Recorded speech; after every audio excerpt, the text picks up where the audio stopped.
Propaganda is most often, though not exclusively, associated with wartime.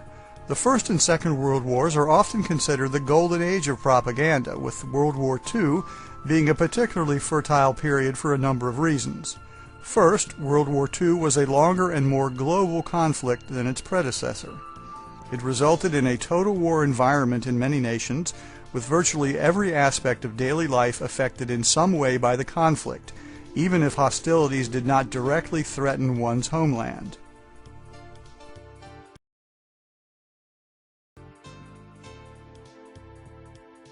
Furthermore, media which existed not at all or in rudimentary form in the 1914-1918 period were utilized to great effect for propaganda during the later conflict. These new media included motion pictures, radio, and comic books.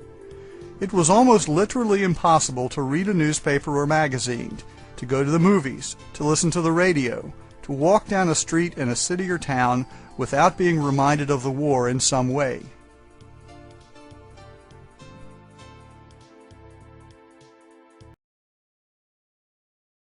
Why comic books? Comic books were a relatively new phenomenon when World War II began. Reprints of newspaper comic strips began appearing in magazine form in the early 1930s, and original comic books soon followed. The most famous comic characters were superheroes like Superman, Batman, Captain Marvel, and Captain America, but dozens of companies published hundreds of titles and thousands of issues every year. By early 1942, 15 million comic books were sold each month, and every issue claimed up to 5 different readers.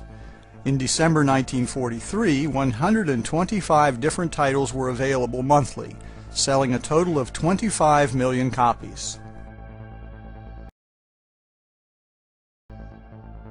Superman and Captain Marvel comics often sold more than 1 million copies each month. In 1940, the average per-issue circulation of DC Comics was 800,000 per title, but even lesser titles from smaller publishers would average 200 to 400,000 sales per issue. Who read comic books during the Second World War? Children, of course, from the very young to teenagers. However, adults also enjoyed comic books. The United States Army was the largest single customer, purchasing thousands of copies each month for service personnel. Simple entertainment, to be sure, but as we shall see, capable of delivering a propaganda message to the reader.